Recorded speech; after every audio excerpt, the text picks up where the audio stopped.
What's up guys, Blade Master here, going to be bringing you round 1 game 1 of the Blade Balance tournament between Mr. Chaplain and Furrybeastman from the One clan. Mr. Chaplain is of course from the ZEAL clan. And as you can see here, we are watching this from Mr. Chaplin's perspective. We are fighting in Monster GS, and it looks like Mr. Chaplin has picked one of those armies, one of those super powerful armies. And it's, I think, one of the few times that we're going to see one of these. It's probably, we're going to see this a lot more as we go on. And what? Elephants.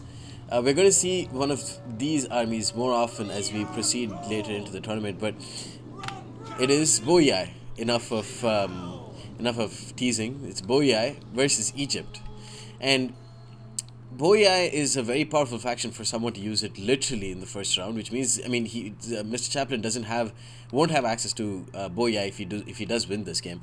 But I think this is kind of like we can see a departure of tactics from the use it lose it tournament, because in the use it lose it, a lot more people were willing to use the crappier factions, because then they were like, oh, maybe I have a chance of using the powerful factions for last.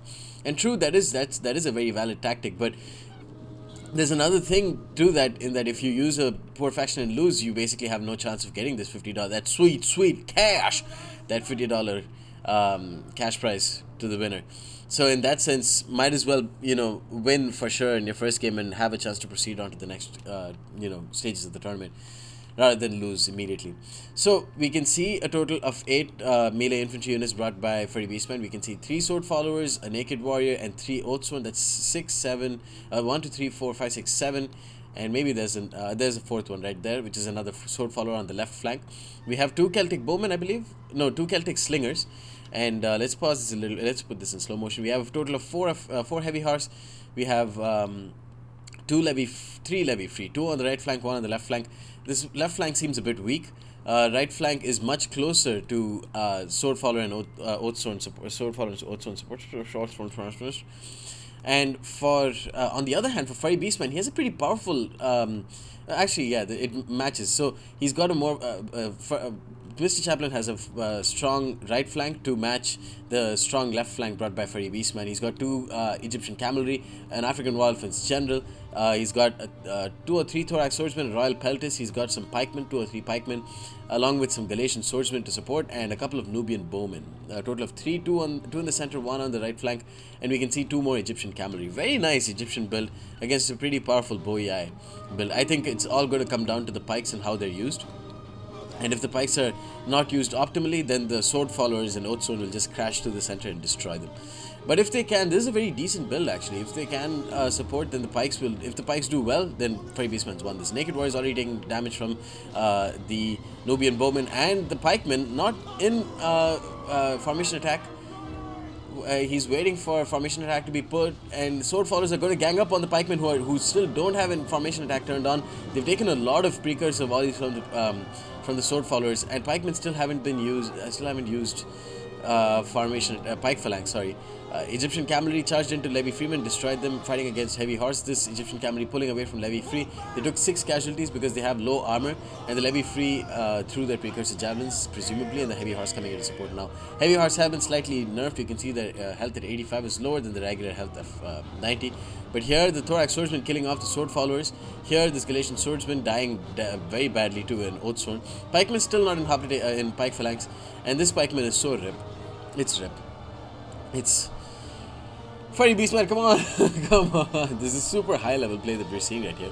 Galatian swordsman coming in to support. Pikemen still not in pike phalanx. This is not Attila where pikes have pike phalanx turned on by default.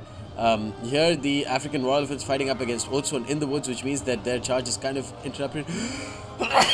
Excuse me. African Royal Elephants still crashing through the oathsworn, and they can get a nice rear charge onto the general. Celtic Slinger is not going to do much to the African Royal Fence general. So if he can use Stampede now and then crash into them, that could be good, but he's not getting a proper charge in. And the Oathsworn is just munching through this pikeman very easily. Of course, the pikemen not in pike flanks. If they were, it would be a completely different situation. Thorax swordsman frightened by the enemy unit. This Levy Freeman just destroyed some of the African war elephants by throwing their precursor javelins. That's what keeping some Levy Freeman in support is going to do. They have 1 less precursor volley, but it's still pretty deadly if you keep them in reserve. On the other hand, they can and will get crushed by cavalry, so you can't let your elephant unit just run around unsupported. The Egyptian cavalry died to the heavy horse, although the heavy horse took a fair bit of damage there. They were, of course, supported by the Levy Freemen, who got a fair number of kills in the process.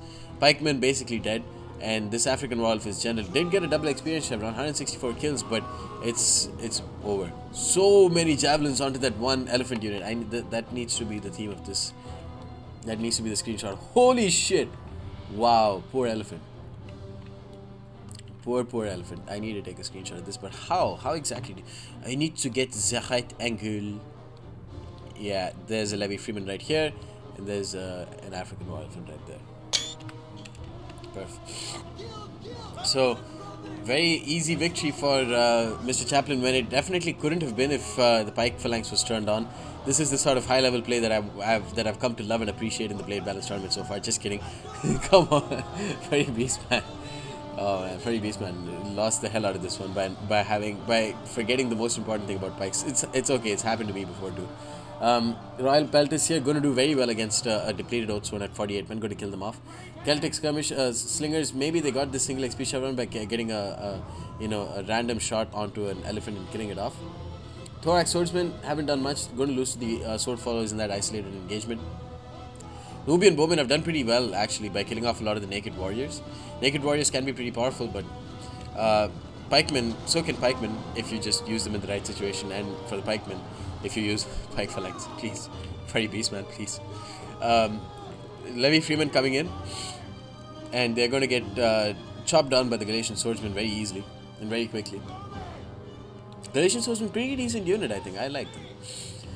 Royal Pelt is here, 58 kills. The shield wall bug showing its ugly face here, but they've reformed pretty quickly, so that's okay. 58 kills on them, lost around 19 men, and close victory for Boyai and Mr. Chaplain. Oh god, the Nubian bowman did well. I think he did quite a few things pretty decently. He made two massive mistakes in not turning on a pike phalanx on his pikemen, especially when the sword followers just rushed them frontally. Having the pike phalanx turned on would have been perfect.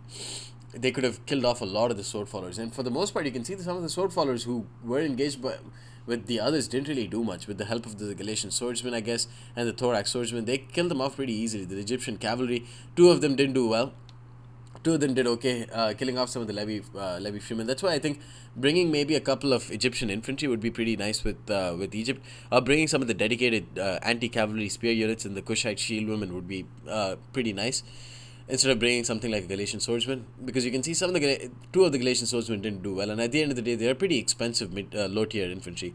So yeah, not the most cost effective infantry. Maybe bringing some cheap Egyptian infantry would have been a better idea. Could have brought more of them too. Royal Pelters did pretty decently. I would have rather seen a Royal Pelters general and an African Royal Elephant who wasn't the general, because that means, the Royal Pelters are a lot tankier, and in that sense your general's not going to die easily, which would of course induce that massive morale penalty. Anyways guys, that's the end of this quick battle. Hope you enjoyed, and stay tuned for more. Peace.